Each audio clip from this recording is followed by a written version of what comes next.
In British Columbia, the standard workday is 8 hours, and the standard work week is 40 hours. When these hours are exceeded, overtime is generally payable. When you're negotiating your rate with a visual effects studio, there are basically 3 ways that your compensation has been offered to you. Based hourly and averaged over the week. Or how some visual effects studios pay, the workaround of adjusting hourly rate to hide the overtime. First, hourly rate is basic. Work an hour, get paid an hour. Time and a half starts at 9. You're paid for every hour worked.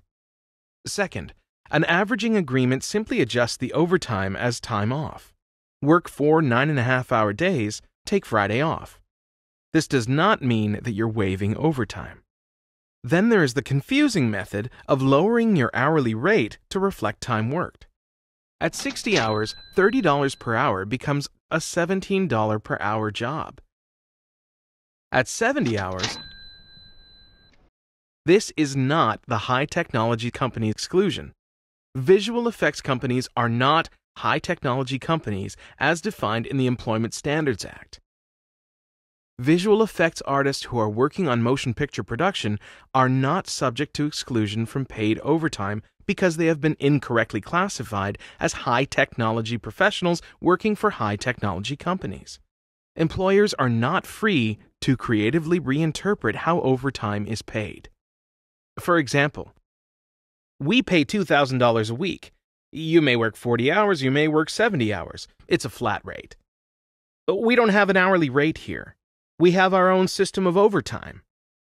If you're not getting paid overtime, you should be aware of the diminishing returns of hours worked versus hours paid. What does a 60-hour work week look like? How much time have you not been paid for? 4 60-hour work weeks with no overtime is 120 hours less in your pocket. That's 3 weeks' pay. After 3 months, that's 9 weeks' pay. So, 3 months of 60-hour work weeks without overtime is 720 hours lost. 720 hours lost on contributions to the Canada Pension Plan and employment insurance. A 70-hour work week looks like this. This really begs the question, why do you work without overtime? You're working for free to boost your career?